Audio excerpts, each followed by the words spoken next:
Hello students, तो आज हम स्टार्ट करेंगे chapter number 9 sequences and series.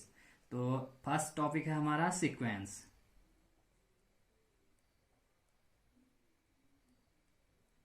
लिखते हैं डेफिनेशन, फिर जाके इसको समझेंगे। Numbers return in finite order. Numbers return in finite order is called sequence। Okay, यदि हम नंबर को एक फाइनाइट ऑर्डर या फिक्स ऑर्डर में लिख दें तो हमें क्या फाइंड होगा? सीक्वेंस। जैसे कि एग्जांपल ले लेते हैं 1, 2, 3, 4, 5। तो यहाँ पे नंबर को एक ऑर्डर में लिखा गया है। देखो 1 है, 2 है, 3 है, 4 है, 5 है। नेक्स्ट टर्म आप बता सकते हो क्योंकि यहाँ पे एक फिक्स ऑर्डर में नंबर लिखे गए हैं और सभी नंबर 1 1 ऐड करके हमें फाइंड हो रहा है। 1 में 1 ऐड करोगे 2 आएगा, 2 में 1 ऐड करोगे 3, 3 में 1 ऐड करोगे 4, 4 में 1 ऐड करोगे 5, 5 में 1 ऐड करोगे 6, 6 में 1 ऐड करोगे 7। इसी तरह आप नेक्स्ट नंबर बता सकते हो। तो यहाँ पे ये जितने भी नंबर्स हैं ये एक फिक्स ऑर्डर में लिखे गए हैं या फाइनाइट ऑर्डर में लिखे गए हैं, तो इसे हम क्या कहेंगे? सीक्वेंस। इसी तरह से एक और एग्जांपल ले लेते हैं 3, 5, 7, 9, 11। ओके, यहाँ पे भी नंबर्स को एक फाइनाइट ऑर्डर में लिखा गया है या एक फिक्स पैटर्न में लिखा गया है। देखो कुछ ना कुछ पैटर्न बन रहे हैं। यहाँ पे 3 में 2 ऐड करेंगे 5 आएगा, 5 में 2 ऐड करेंगे 7 आएगा, 7 में 2 ऐड करेंगे 9 आएगा, 9 में 2 ऐड करेंगे 11 आएगा। नेक्स्ट टर्म आप बता सकते हो। ओके, 9 में 2 ऐड करेंगे 11, 11 में 2 ऐड करेंगे 13, 13 में 2 ऐड करेंगे 15। तो नंबर्स यहाँ पे एक फिक्स पैटर्न में या फिक्स ऑर्डर में लिखे गए हैं, तो इसे हम क्या कहेंगे? सीक्वेंस। ओके, इसी तरह एक और एग्जांपल ले लेते हैं 2, 4, 6, 8, 10। तो ये भी फिक्स ऑर्डर में लिखे गए हैं या ये क्या है? Even numbers. ओके, और ये 2 2 ऐड करके भी यहाँ पे आ रहा है। 2 में 2 ऐड करोगे 4, 4 में 2 ऐड करोगे 6, 6 में 2 ऐड करोगे 8, 8 में 2 ऐड करोगे 10। और नेक्स्ट टर्म भी आप बता सकते हो। 10 में 2 ऐड करोगे तो क्या आएगा? 12। तो इसे हम कह देंगे सीक्वेंस। और सीक्वेंस में ओके, जैसे कि ये एक सीक्वेंस है, इसे बोलेंगे हम फर्स्ट टर्म। सभी नंबर्स को हम टर्म कहते हैं। सीक्वेंस में जितने भी नंबर्स होते हैं सभी को टर्म कहा जाता है। और पहले वाले नंबर को कहेंगे हम first term. Okay, 2 is first term और फर्स्ट टर्म को रिप्रेजेंट किया जाता है A1 से। 4 को कहेंगे सेकेंड टर्म, सेकेंड टर्म को हम लिखेंगे A2, 6 को लिखेंगे थर्ड टर्म। ओके, इसे कह देंगे हम A3। 8 को कहेंगे क्या? Fourth term. ओके, और फोर्थ टर्म को किससे रिप्रेजेंट करेंगे? A4 से। इसी तरह 10 को कहेंगे हम फिफ्थ टर्म और फिफ्थ टर्म को रिप्रेजेंट करेंगे A5 से। इसी तरह से 12 को हम कहेंगे सिक्स्थ टर्म और सिक्स्थ टर्म को रिप्रेजेंट करेंगे A6 से। तो सीक्वेंसेज में है ओके, जितने भी यहाँ पे ये सीक्वेंस है, ये सीक्वेंस है, ये सीक्वेंस है, सभी को एक साथ सीक्वेंसेज हम कह सकते हैं। तो सीक्वेंस में जितने भी नंबर्स होते हैं उनको टर्म कहा जाता है और सभी का कुछ न कुछ फिक्स इस तरह से नेम दिया जाता है, जैसे A1, A2, A3, A4, A5, A6। Okay, और सीक्वेंसेज 2 टाइप के होते हैं। फर्स्ट होता है finite sequence. Finite sequence. Okay, finite का मतलब फाइनाइट नंबर होंगे। ओके, जिस सीक्वेंस में फाइनाइट नंबर्स होंगे उसे हम क्या कह देंगे? Finite sequence. या ऐसे सीक्वेंस जिसमें हम टर्म को काउंट कर सकते हैं। जैसे कि एग्जांपल से समझते हैं, इन्हीं को लिख लेते हैं 1, 2, 3, 4, 5, 6, 7। इस सीक्वेंस में क्या है? फाइनाइट नंबर्स हैं, तो इसे हम क्या कहेंगे? Finite sequence. ओके, सेकंड होता है इनफाइनाइट सीक्वेंस। इनफाइनाइट सीक्वेंस, तो ऐसे सीक्वेंस जहां पे इनफाइनाइट नंबर्स होंगे ओके, या अनकाउंटेबल नंबर्स होंगे उसे हम क्या कह देंगे? Infinite sequence. जिस सीक्वेंस में हम नंबर को काउंट नहीं कर पाएंगे। ओके, अनकाउंटेबल नंबर्स होंगे जिस सीक्वेंस में, उसे हम कहेंगे इनफाइनाइट सीक्वेंस। जैसे कि एग्जांपल के लिए लिख लेते हैं 1,2,3,4, सो ऑन। ओके, ये बढ़ते जा रहे हैं, इस तरह से हमने डॉटेड कर दिया है, इसका मतलब है सो ऑन।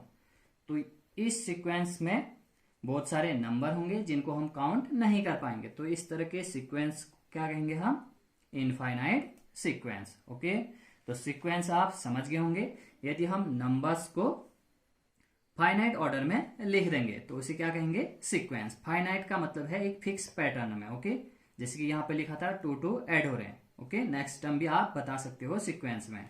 तो सीक्वेंस किसे कहेंगे, यदि हम नंबर को एक फिक्स या डेफिनेट ऑर्डर में लिख दें, एक फिक्स पैटर्न में लिख दें, तो हमें क्या फाइंड होता है, सीक्वेंसेज। ओके, सीक्वेंसेज दो टाइप के होते हैं, एक फाइनाइट सीक्वेंस और एक होता है इनफाइनाइट सीक्वेंस। तो ऐसे सीक्वेंस जहां पे फाइनाइट नंबर्स होंगे उसे हम क्या कह देंगे, या हम कह सकते हैं ऐसे सीक्वेंस जहां पे फाइनाइट टर्म होंगे, क्योंकि इन सभी नंबर्स को हम क्या कहते हैं, टर्म। तो जिस सीक्वेंस में फाइनाइट नंबर ऑफ टर्म्स होंगे उसे हम कहेंगे फाइनाइट सीक्वेंस, और जिस सीक्वेंस में इनफाइनाइट टर्म्स होंगे उसे हम क्या कह देंगे, इनफाइनाइट सीक्वेंस। अब हम समझेंगे सीरीज को। सीरीज, ओके, पहले डेफिनेशन लिख लेते हैं फिर जाके इसको समझेंगे। A series is connected by sign of addition. A series is connected by sign of addition, okay, plus sign of addition in the sequence।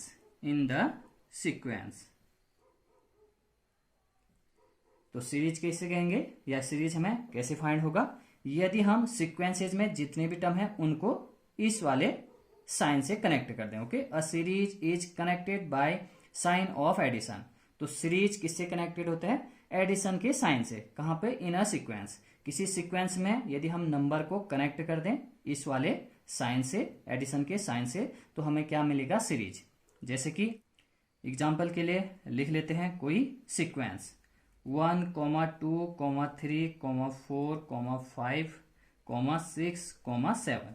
ये क्या है, सीक्वेंस है, क्योंकि यहाँ पर हमने कॉमा यूज करा है और ये सभी एक फिक्स ऑर्डर में लिखे गए हैं। इसे क्या कहेंगे, सीक्वेंस।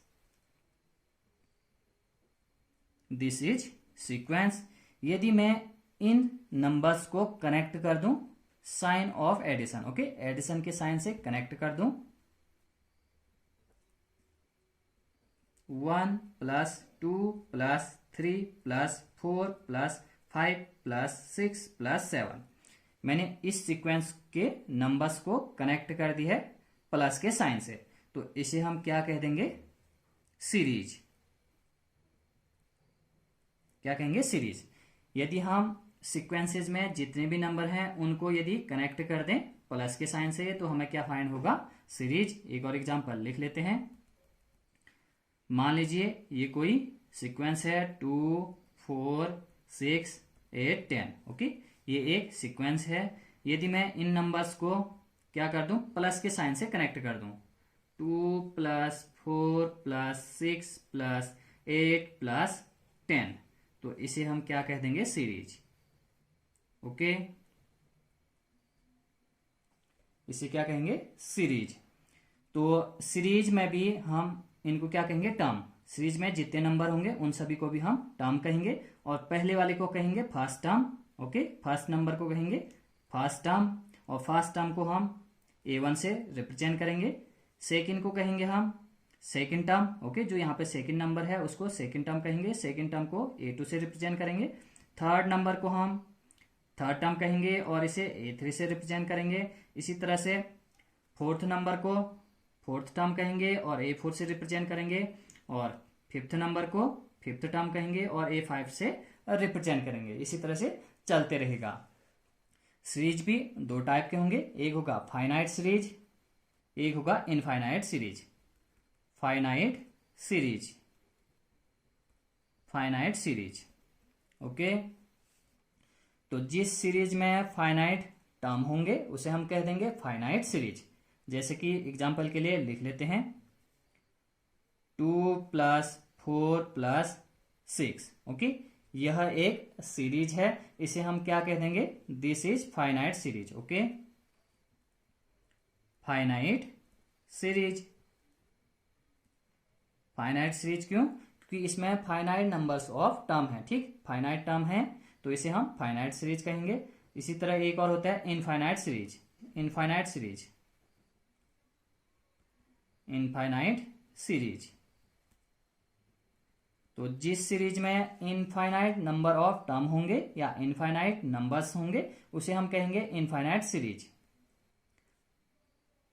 वीडियो को ध्यान से देखना है और समझते हुए आगे बढ़ना है। ओके, तो इनफाइनाइट सीरीज किसे कहेंगे? जिस सीरीज में इनफाइनाइट टर्म्स होंगे या इनफाइनाइट नंबर्स होंगे। ओके, जैसे कि इसी को दोबारा थोड़ा इसको और लिख लेते हैं दोबारा, 2+4+6+8+ ... सो ऑन। ओके, तो इस सीरीज के टर्म्स को हम काउंट नहीं कर सकते हैं तो इसे हम क्या कह देंगे, this is infinite series. Okay, this is infinite series.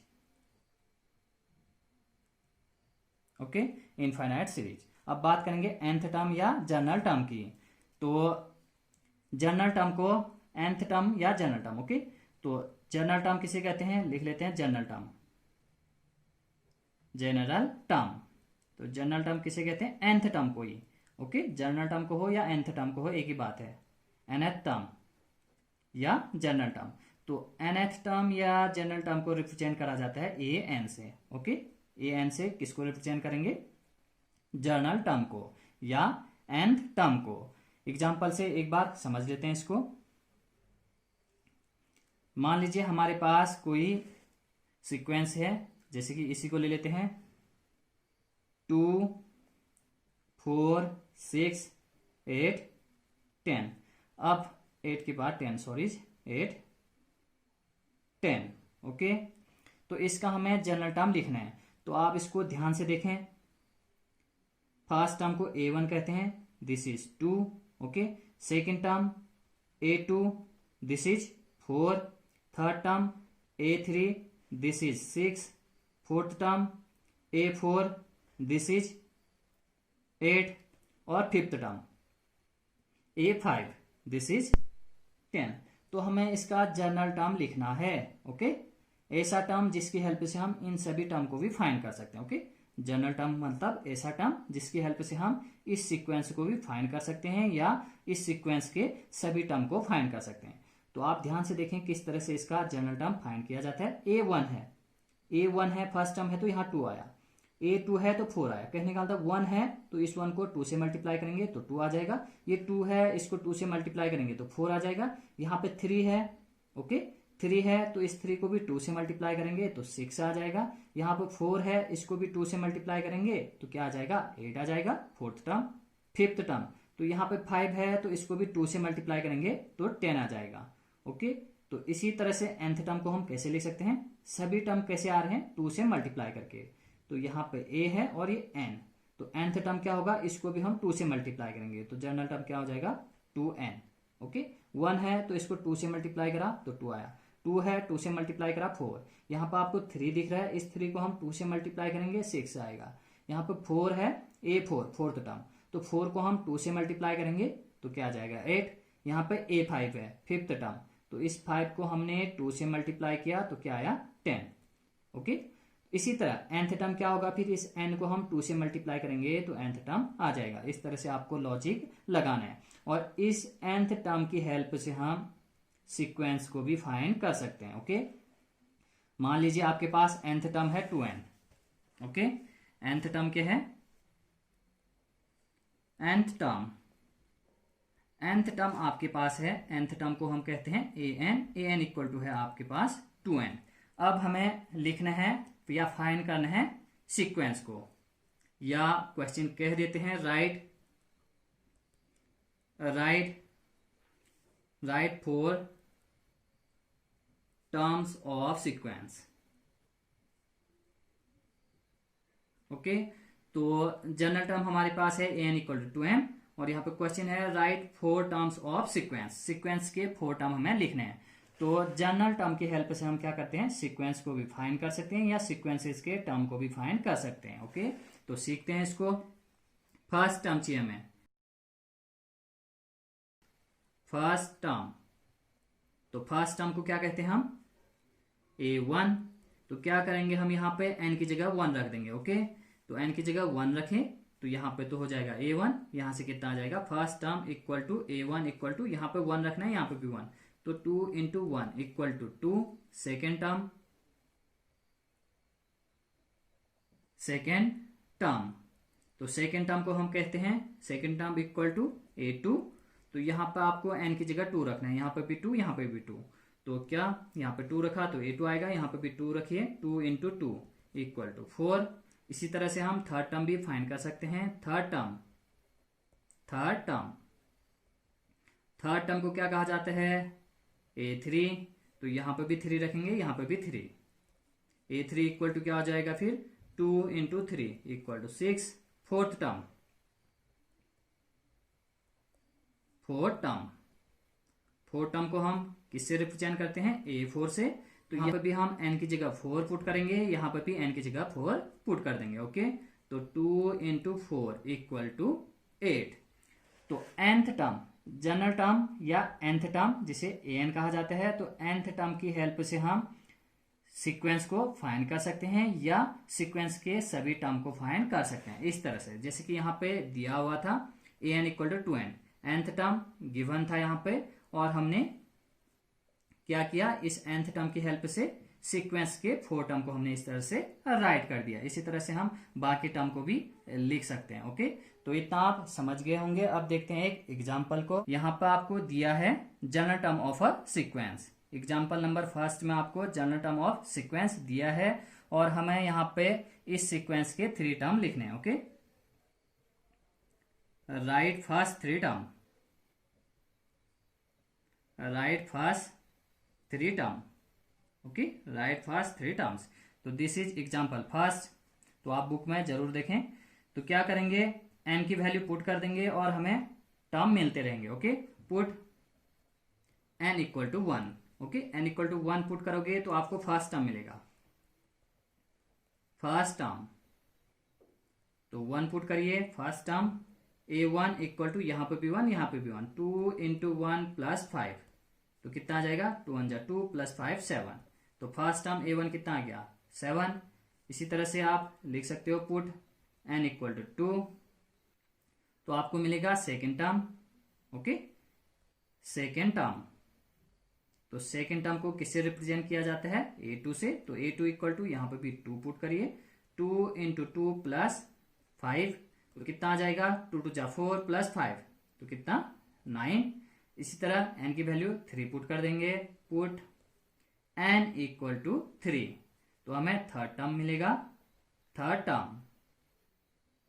तो थर्ड टर्म को रिप्रेजेंट करते हैं a3 से। आप यहाँ पे n की वैल्यू 3 पुट करोगे तो आएगा a3 इक्वल टू, यहाँ पे भी 3 पुट कर दीजिए, 2 इंटू 3 प्लस 5, तो 3 2 जा 6। ओके, या 2 3 जा 6 प्लस 5 कितना 11।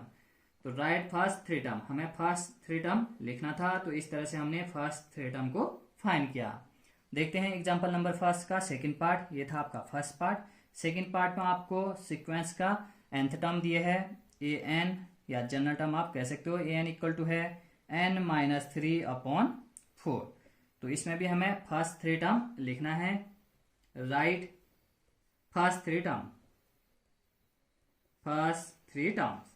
ओके, तो क्या करेंगे, n की वैल्यू यहाँ पे रखते जाएंगे तो हमें टर्म मिलते रहेंगे। ओके, तो आप लिख सकते हो पुट n इक्वल टू 1। तो जब आप n इक्वल टू 1 पुट करोगे तो आपको फर्स्ट टर्म मिलेगा a1 इक्वल टू, यहाँ पे भी 1 पुट करिए, 1 माइनस 3 अपॉन 4, तो कितना आ जाएगा 1 minus 3, it means minus 2 upon 4। Okay, तो माइनस 2 अपॉन 4 आप लिख सकते हो।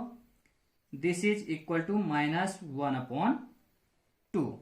ओके, इसी तरह आप n की वैल्यू पुट करोगे, 2 पुट n इक्वल टू 2, तो आपको सेकेंड टर्म मिलेगा a2, यहाँ पे भी 2 पुट करोगे, यहाँ पे भी तो ये आएगा आपका 2 - 3/4। तो सॉल्व करोगे तो कितना आएगा -1/4। इसी तरह आप पुट करोगे n = 3, पुट n = 3 तो आपको मिलेगा थर्ड टर्म a3 = 3 पुट करिए यहाँ पे 3 - 3/4। तो 3 - 3 कितना 0, 0/4 इट मीन्स 0।